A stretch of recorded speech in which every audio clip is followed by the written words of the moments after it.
Just look at this list scrolling past. I know there are a few cars in there that nobody really cared about, they didn't look particularly real, but it's absolutely chock full of good cars, some really good cars. Cars people want. GP1, for example, one of my absolute favourite cars in the game, the McLaren F1. The T-Gon, just the other day I said how much I love the T-Gon, the De Tomaso P72, it's gone. All these great cars gone. I was left a comment on a video yesterday and it was along the lines of, I don't know if I want to play anymore.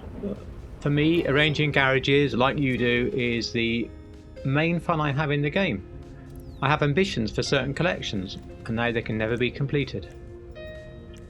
I just cannot fathom why Rockstar have done this. There's obviously some form of money grab behind it. If it was for some form of technical reason, then properly explain it to us. But to give us this bullshit of, oh no, these are cars that people don't use so much. But don't worry, they'll come back on the so-called lucky wheel. They'll come back in some GTA Plus only event. I'm sorry, but it just stinks. It absolutely stinks. It makes me sad and it makes me angry. Have you always been planning that perfect Porsche garage, all 10 of them lined up just the way you want, all special versions? Now you can't, because some of the Comets, they've gone. It's utterly, utterly ridiculous. I think I've ranted enough about that. I could go on, I mean, I really could go on and on and on. But I'd like to review what I think of the rest of the DLC, or at least as what we've seen so far. Last night I played all 6 of the new missions, and I was pretty underwhelmed, I have to say. It was good fun on the one that you got to play with the new F-35 for a while. But GTA, it's more than just about shooting or trying to be another COD clone. GTA is about ridiculous characters, your Trevors, your Rons, all those people. And it's them, the stupid things they say, the ridiculous situations they get you in, they are all part of the fun. But the Mercenaries DLC to me seemed pretty dry. I just really had a lot of shooting matches for 6 missions. So wasn't very impressed with those. Today I thought I'd have a go at one of the missions that you can call repeatedly in your Avenger. It's playing in the background here. I don't pretend it's any decent gameplay. In fact, I recorded it by accident. I left it recording after recording some customization. And yeah, whatever, it went on, and it went on with just tons and tons of shooting in this ship. I just started throwing out different grenades and stuff. I was just bored. All for, I think, $50,000 or $60,000 at the end of the day. Literally never worth it at all. And let's talk about the Avenger. Now, I only did the most basic upgrade, the one that you have to do the DLC. Cost $1.5 million. I think I've had about 400,000 or so of that back in total, including a first time bonus. That's it. So I'm still $1 million down. Okay, I bought the F-35, so saved about $1 million or so there. So I suppose we're quits.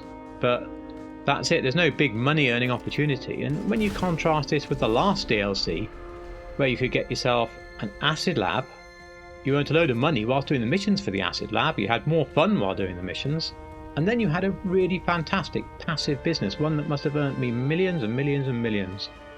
Perhaps the last DLC was a little over generous, for it did also give you a $3 million electric hypercar at the end, the Avaya, which was obviously fantastic. I don't expect that again. I think that's a bit too much to ask. But I do expect more than some boring missions and some so-called repeatable missions that I've effectively paid to do that I just only want to do the other 2, to be honest. I suppose I will do out of curiosity. So let's get on to the cars. I do enjoy very much actually the Monstrosity. I thought that looked really good. I picked that and bought it straight away last night, customised it today, and that is actually very good. It's a good collector's car. It's also good for the Imani Tech guys. Yeah, that's great. But I look at the rest of them and I'm not even inspired to buy them. Now, if somebody tells me why I should buy one of them and how great it is, I'll probably buy one to review it. But an old classic car with wood down the side, another pickup truck, probably not as good as the Boar. not much inspiration there. I'm quite keen on the new Dodge EV, of course that's not out yet. I'm also quite keen on the Renault 5, the electric version, although I'd so much rather have an old Renault 5 GT, you know, the ones with the wide back arches, the Maxi. One of those would be absolutely fantastic. You can just imagine it, can't you, in the compacts class and really, really twitchy on the limit. I bought the F35 once I got the trade price unlocked. I haven't actually seen it yet. I assume it's in my hangar somewhere. I will go and have a look and a play. It does overall seem quite fun, and I maybe will do a little review on that later. And the price wasn't unreasonable, so I guess that's a bit of a win. At the end of the day though, I'm a car guy, and to be honest, most viewers of my channel are car guys. I mean, that is the niche that I'm in.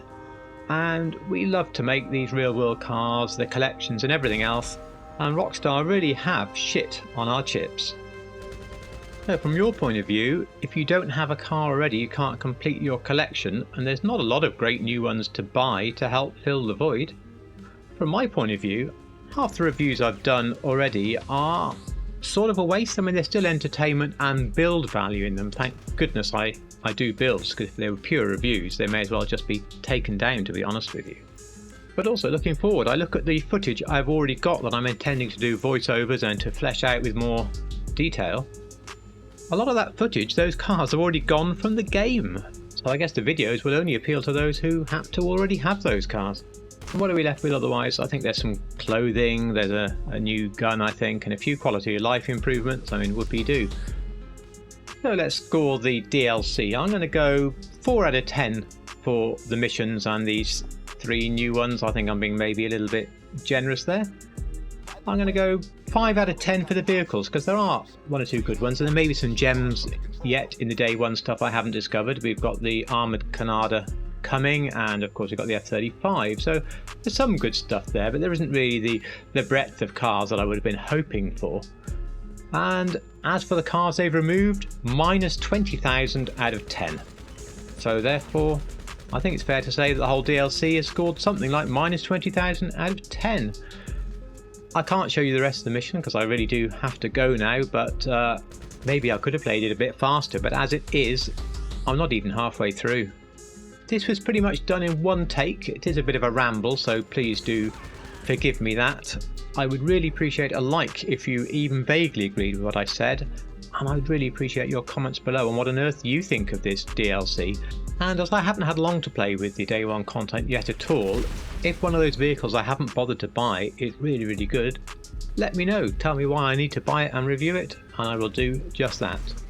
Otherwise, if you're still with me after all this, thank you so much for watching.